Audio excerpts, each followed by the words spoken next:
Good afternoon guys, જય શ્રી કૃષ્ણ. તો સ્વાગત છે તમારા બધાનું આજના નવા વ્લોગમાં. ગાઈઝ જો આજે વાગી ગયા છે 12:05 અને કાનુ જો અહીંયા બારીમાં રમવા માંડ્યો છે. કાનુ એ દીકો અથુ ના નહીં નાખતો. એ છે ને પેરું ખાય છે પણ છે ને એને બારીમાં ઊભો છે ને નીચેથી કોક એમ કે ને લાય મને મમ દે એમ, એટલે ભાઈ છે નીચે ફેંકવાની બહુ ઉતાવળ હોય એટલે છે નીચે ફેંકી દે. અને અહીંયા જો આ બધું કાળું કાળું દેખે છે ને એ પછી છે ને એને મસ્ત છે. એ છે ને નીચે લઈ ગયા હતા ને હું ને મમ્મી બે નીચે ગયા હતા. નીચે એટલો એને તોફાન કર્યા છે થોડીક જ વારમાં, એટલા તોફાન કરી લીધા. તો પછી છે ને સીધો ઘર સામું આંગળી ચીંધે કે જાવું છે એટલે હું એને લઈને ઉપર આવી. અને નીચે મમ્મી થોડીક વાર બેઠી હતી, હજી ઉપર આવી જ છે. અને નીચે છે ને બહુ બધા બા બેઠા હતા, તો એ બા છે ને બધા અથુને ખીજાય ને તો અથુ છે ને એક ધારો છે ને મમ્મીને મારે. તો છે ને બારવાળા ગમે ખીજાય કે ગમે કરે, અથુ છે ને સીધો મારી મમ્મીને છે ને ગાલે એક લાફો ચડાવી દે, વાળ વીખી નાખા. હા ખબર નહીં કેમ એનો જ વારો પાડે છે, એ નથી ખબર પડતી. એવું બધું ચાલે છે. અને ભાઈ જો અત્યારે બારે ઉભા ઉભા છે ને પેરું ખાય છે. અને અહીંયા જો રસોઈ ચાલુ થઈ ગઈ છે. અને રસોઈમાં છે ને સવારે ટિફિનમાં કોબીજનું શાક બની ગયું હતું, રોટલી બને છે ને વઘારેલા ભાત બનાવ્યા છે.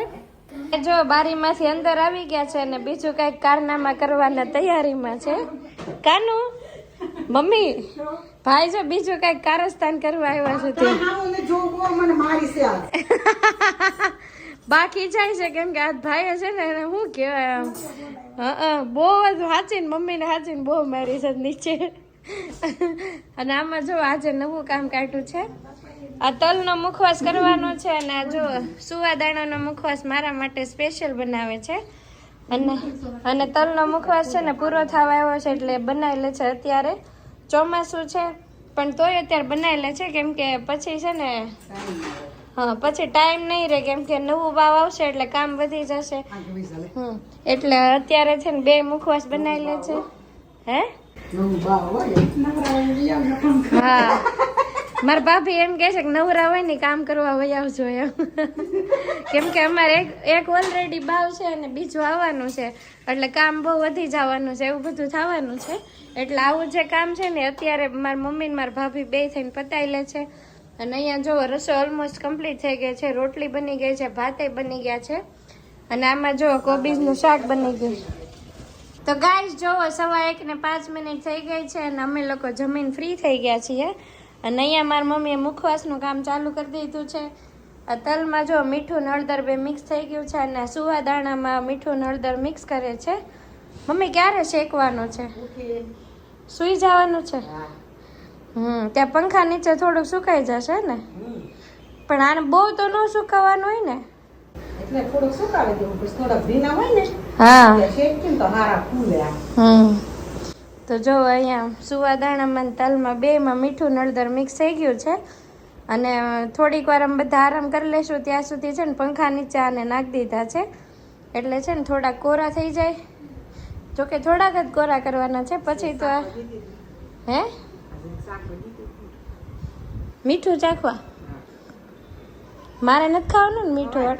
એમ નહીં પણ કાચું મીઠું છે ને બીપીની પ્રોબ્લેમ છે, મારે નથી ખાવું એમ. તો અહીંયા જો બધું કમ્પ્લીટ થવા આવ્યું છે હવે. અને ભાઈ જો 4:45 વાર છે અને હવે બધા આરામ કરશે અને સૂઈ જશે. તો ગાઈસ જો 4:05 થઈ ગઈ છે અને અહીંયાથી જુઓ તલ છે ને શેકવા માટે વહી ગયા છે અને સુવાદાણા હજી અહીંયા પડ્યા છે. અને આ જુઓ કપડાં સુકાઈ ગયા છે બધા. તો આપણે છે ને બેઠા બેઠા કપડાં સકેલવાના છે. અને મારી મમ્મી જો અહીંયા તલ શેકવા માંડી છે. તો અહીંયા જો તલનો એક ઘાણ તો શેકાઈ ગયો છે અને બીજો ઘાણ લઈ લીધો છે. અને આ જો મારી મમ્મી મુખવા શેકવા માંડી છે. અહીંયા જો દાણ કાઢી લીધી છે ફ્રીજમાંથી. આ વરિયાળી છે એમાં હળદર મીઠું નાખી દીધું છે અને અજમા છે એમાં હળદર મીઠું નાખી દીધું છે. અને તલ જો મસ્ત તડ ફૂટે છે, ગરમા ગરમ મુખવાસ બને છે, આવી જાવ ખાવા. જો વાગી ગયા છે 7:45 અને 5 મિનિટ અને ઘરે અમે 3 જણા છીએ. પપ્પા છે, હું છું અને અને ભાભી છે અને મારી મમ્મી અને અથુ બે છે ને બહાર ફરવા ગયા છે, હજી ઘરે નથી આવ્યા.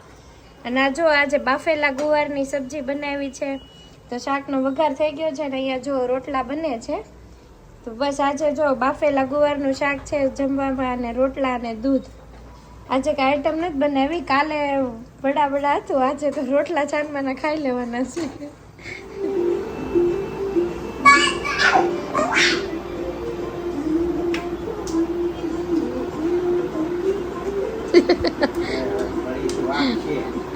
ચકલી પણ ફૂલે કે ચડી છે.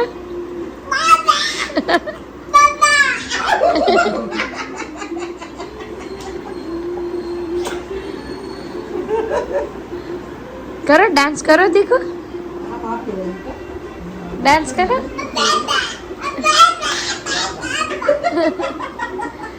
કમરિયા કરો કાનું, કમરિયા.